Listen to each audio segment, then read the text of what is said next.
नमस्कार दोस्तों, जापान को लेकर एक बड़ी डेवलपमेंट सामने आई है। जापान के prime minister Fumio Kishida resign करने वाले हैं। 14 अगस्त को इन्होंने अनाउंस किया that he will be stepping down for the post next month and will not contest in the upcoming vote to elect a new chief for the ruling Liberal Democratic Party. अगले महीने 27 सितंबर को Liberal Democratic Party के president पद के चुनाव होने वाले हैं, जिसके लिए ये पार्टिसिपेट नहीं करेंगे। तो पार्टी का एक नया चीफ चुना जाएगा और जो भी पार्टी का नया चीफ होगा वो प्राइम मिनिस्टर पद का दावेदार होगा। सो अल्टीमेटली आने वाले समय में जापान एक नया प्राइम मिनिस्टर देखने वाला है। अगर हम बात करें जापान के पार्लियामेंट्री स्ट्रक्चर के बारे में, तो ये एक बाई कैमरल हाउस है। Lower house the house of representatives, upper house the house of councillors. Lower house का कार्यकाल 4 साल का है। 18 साल का व्यक्ति यहाँ पे वोट डाल सकता है, यानी कि अडल्ट सफरेज या अडल्ट फ्रेंचाइज का सिस्टम देखने को मिलेगा। एंड 25 साल का व्यक्ति एलिजिबल है to be a member of house of representative. Upper house की बात करें तो यहाँ की कंडीशंस कुछ हद तक भारत के राज्यसभा के जैसी ही हैं और दोनों ही हाउसेज में एलडीपी पार्टी मेजोरिटी में है। अपर हाउस में टोटल सीट 248 हैं, गवर्नमेंट के पास 142 हैं एंड एलडीपी पार्टी के पास 115 सीट्स हैं। ऐसे ही हाउस ऑफ रिप्रेजेंटेटिव्स में टोटल 465 सीट्स हैं, गवर्नमेंट के पास 290 हैं एंड एलडीपी पार्टी के पास 258 हैं। एलडीपी पार्टी की बात करें तो 1955 से ही ये पार्टी सत्ता में है। जब इसका फॉर्मेशन हुआ, एक छोटा सा पीरियड 2009 से 12 का यदि छोड़ दें तो आप देखोगे 2009 से 12 में पोजीशन पार्टी सत्ता में थी और फिर इसके बाद 2012 में शिंजो आबे जापान के प्राइम मिनिस्टर बनते हैं।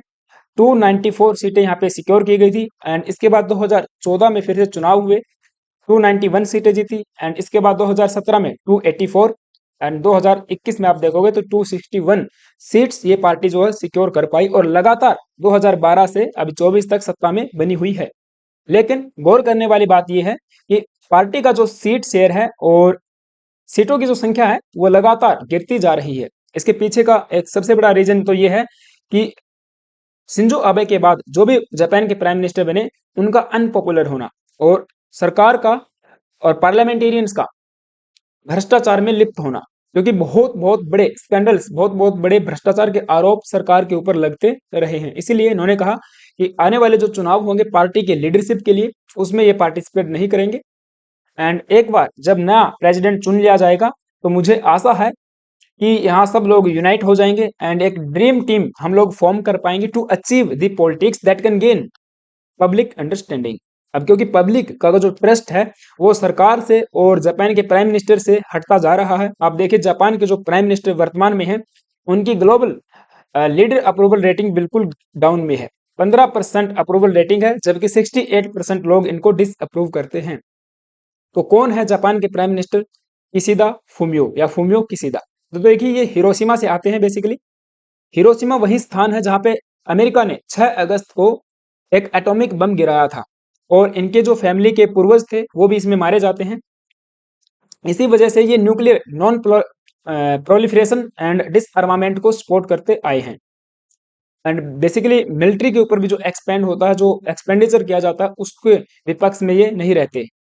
अगर बैकग्राउंड देखें तो पॉलिटिकल फैमिली से आते हैं। इनके फादर और इनके ग्रैंडफादर हाउस ऑफ रिप्रेजेंटेटिव्स में सर्व कर चुके हैं। ये खुद 1993 में मेंबर बनते हैं लोअर हाउस के एंड 2012 में देखते हैं कि शिंजो आबे गवर्नमेंट के दौरान इनको विदेश मंत्री बनाया जाता है पहली बार और फिर 2012 से लेकर 2017 तक ये विदेश मंत्री रहते हैं and became the longest serving foreign minister of Japan. तो सबसे लंबे समय का कार्यकाल इन्होंने संभाला और 2021 में पार्टी प्रेसिडेंट के लिए चुनाव होता है।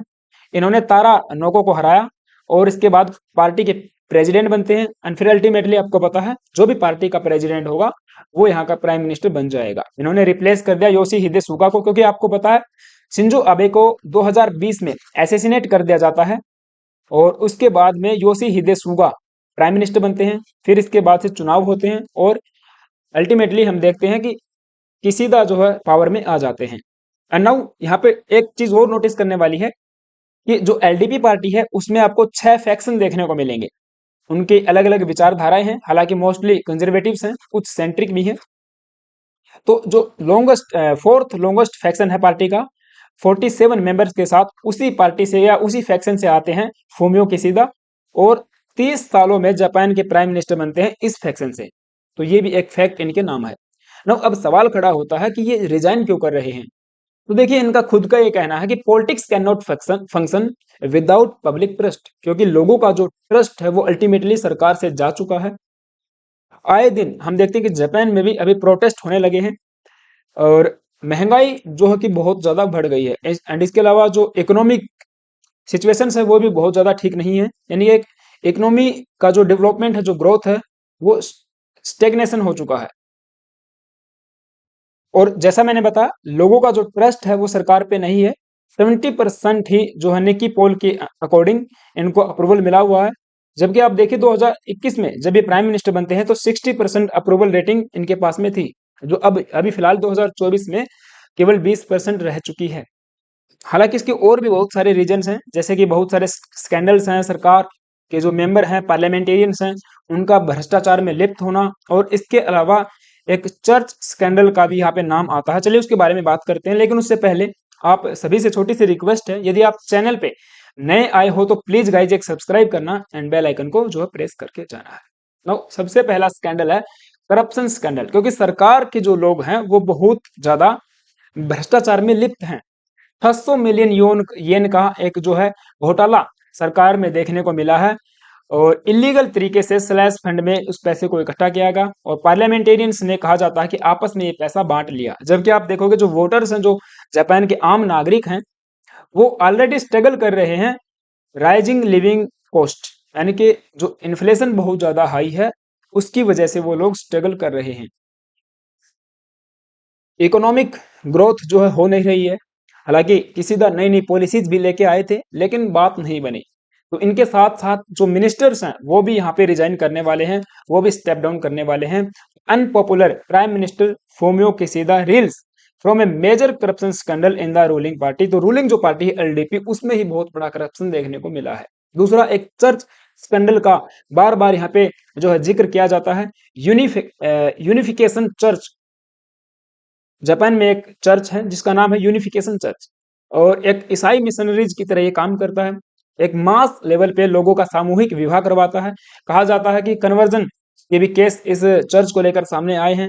और जो एलडीपी पार्टी है, इसके बड़े बड़े जो लीडर्स हैं वो इस चर्च के फंक्शन में जाने के लिए पैसा लेते हैं। Party members benefiting from the church funding और अटेंडिंग द इट्स इवेंट्स। तो इसके इवेंट्स को अटेंड करने के लिए जो पार्टी के मेंबर है वो फंड लेते हैं, इससे पैसा लेते हैं, और इस चर्च को जो बड़े बड़े लोग हैं, जापान के जो रईस ज्यादा लोग हैं, वो बहुत ज्यादा पैसा देते हैं।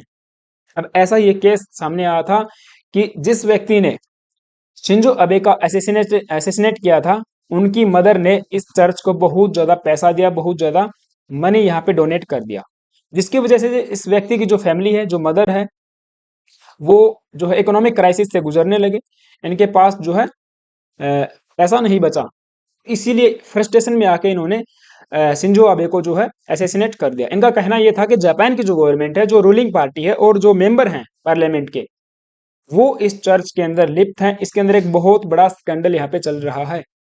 ठीक है, तो हर बार इसके ऊपर भी जो अंतर्राष्ट्रीय स्तर पर न्यूज बनती रही हैं। और ऐसे ही इकोनॉमिक पॉलिसीज की हम बात करें तो जापान के अभी करंट के प्राइम मिनिस्टर नई नई पॉलिसीज लेके आए। वेज इंक्रीज किया गया, न्यू फॉर्म ऑफ कैपिटलिज्म इन्होंने अनाउंस किया, कि जो पुराना कैपिटलिज्म फॉर्म था उसको हटा के एक नया सिस्टम ये लेके आए। चाइल्ड सपोर्ट को लेकर चाइल्ड पॉलिसीज लेके आए। ठीक है, चाइल्ड रियरिंग को लेकर नई पॉलिसीज इन्होंने जो अडॉप्ट की, कि जो ओल्ड एज होती है इनकी पॉपुलेशन है, वो भी एक बहुत बड़ा कारण है अनपॉपुलरिटी का। फिर ऐसे ही डिजास्टर रिस्पॉन्स को लेकर भी और डिप्लोमेटिक सिक्योरिटी को लेकर भी नई नई पॉलिसीज लेकर आए। लेकिन बात यहाँ पे नहीं बनी है। इन्होंने कहा कि during my 3 years as prime minister and party president I put an end to the deflationary economy. जो इकोनॉमी डिफ्लेनेशन में चली गई है, डिफ्लेनेसरी है, उसको मैंने खत्म किया, इनके हिसाब से इनका कहना है। एंड मैंने रिवाइव किया है animal spirits of the raising wages, and promote किया है इन्वेस्टमेंट्स को। तो इनके हिसाब से मैंने ठीक किया है। लेकिन जनता का जो मैंडेट है वो हमको स्वीकारना पड़ेगा। जनता जनार्दन होती है। उनका जो है कि आई मीन मैंडेट जो है वो स्वीकार होगा क्या आगे।